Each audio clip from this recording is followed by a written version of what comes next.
Today we will be presenting our observation and research on one of the characteristics in Thai vernacular house, the terrace. So in traditional Thai architecture, the terrace is a platform or an outdoor space that is typically located around the house complex. It can be served various purposes and can also be used to accommodate many different activities such as the transitional space, the recreational space, the circulational pathway for the users to navigate through the house, and also serve as a separation in different units of the house complex. And it can also be used as a outdoor gathering space for the users. So after our observations and studying in many study cases of the Thai traditional house, we came up with a topic of the relationship between terrace and the different units in the traditional Thai house. And we also have our 4 subtopics that we will be presenting today. So the first topic that we will be presenting is the veranda that separated the bedrooms and the terrace. So in Thai traditional houses, there are central terraces that connect every areas and every rooms together functionally and also in the beauty aspect. But there is also an area called the veranda that comes in between the bedroom and the terrace, which separating these 2 units apart. In functionally aspect, the veranda in this case can act as an outdoor living space where the people who occupy the space can use it as a outdoor living area or the relaxing area, or potentially an area that used for socializing or even in some kinds of engaging in activities, and also a recreational space. The second point is that the veranda in this case can also be functioned as a buffer zone that separate the central terrace and the bedroom apart, which can also be emphasized to the privacy that this house provided before entering the bedroom area. So the third point is that the veranda can be also used as a transitional space that separate the public area of the house and the private area of the house, which is the bedroom. So it can be put as it is an area of interrupting the flow of the people. Like before they get into the private area, the veranda plays a role as a zone, the interrupting zone that stop the people for a minute before entering the private bedroom. So we can observe the mentioned idea in couples of the Thai traditional house, such as these examples, that they all have the central terrace as a public area and the bedroom as the private. But before getting into the bedroom, there is a veranda that is highlighted in the green rectangle, portrayed as a transitional space or the interrupting area space before getting from the public into the private area of the house. The relationship between entrance-exit and bedroom is created behind the principle of privacy and security. From my analysis, the users won't be facing directly to the bedroom when first entering the house.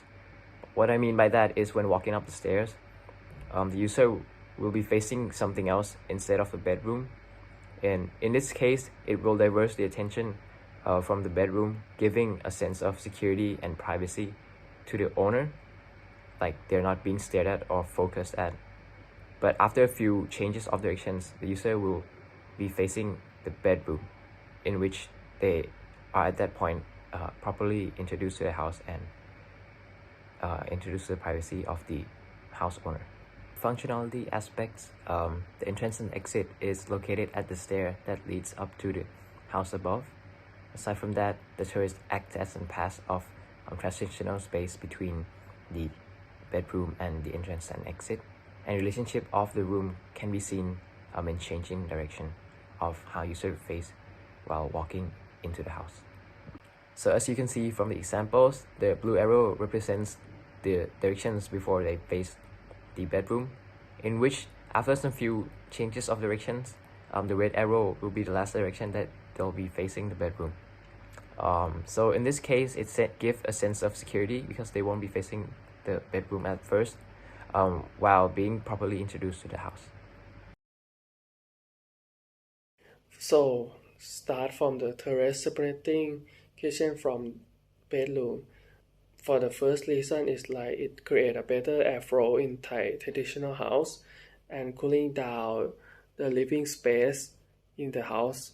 So other reason is like it help to contain the smell from cooking to the living area. As we all know that Thai cuisine using a lot of herb and spice in it, so they gain a lot of smell from cooking, and also it like minimize the heat that from the kitchen to the bedroom. So the other reason is like it create privacy and individual area, like it can lead to the privacy area too. And for the family space is like it can serve as the communal space for family gathering, meals, and relaxation, like the living room for the Thai traditional house. So other reason is like placing it like the between the bedroom and kitchen allow residents to enjoy outdoor space. Like for the building comparison for the first picture, this will lead people to make kitchen first as is communal space before make the bedroom that more privacy. So like other for the second picture is quite a different function from the first picture.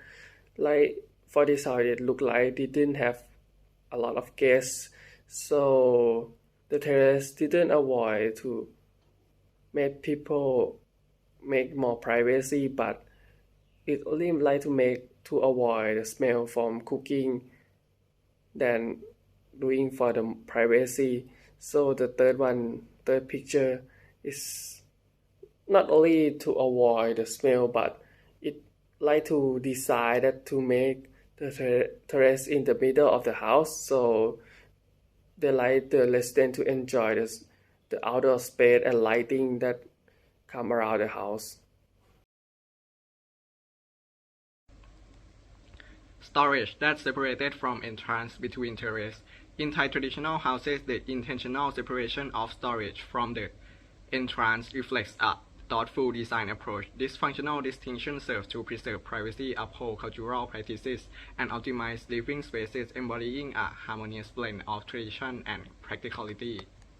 The functionality aspect of separating storage. Placing storage areas away from entrances helps shield store items from direct exposure to rain and humidity. The next one is to reduce the visibility of valuable items from outsiders, contributing to a more secure living environment. And the last one is to allow designers to create a welcoming and aesthetically pleasing entrance without the need to accommodate storage elements.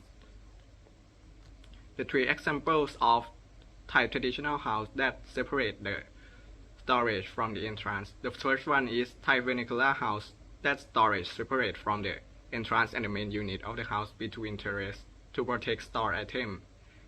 And the next house is storage separated really far from the entrance behind every unit of the house and also located close to the back entrance. And the last house is House of Kum Kun Pan. Both storage separated from the entrance and also located at the back of the house. So in conclusion, the terrace in Thai traditional house serve as an important element that integrates many functions of different units together. It does not only provide a transitional space or the circulational pathway for the user, but also play a crucial role as a tool for defining the relationship between spaces within the house. And the orientation of the terrace also contribute to the way of living of the people who occupy the house. Like it emphasizes both functionality, the mixed culture and tradition, as well as the practicality that it provides within the Thai traditional house. Moreover, terrace layout impacts the users and their conveniences, resulting in a better standard of living. Whether to create a communal living space, a privacy for the users and their belongings, as well as receiving airflow from the natural site context. The terrace can shape our physical and our mental experience of the house, as well as creating a good impression of the property owner. That's it. Thank you.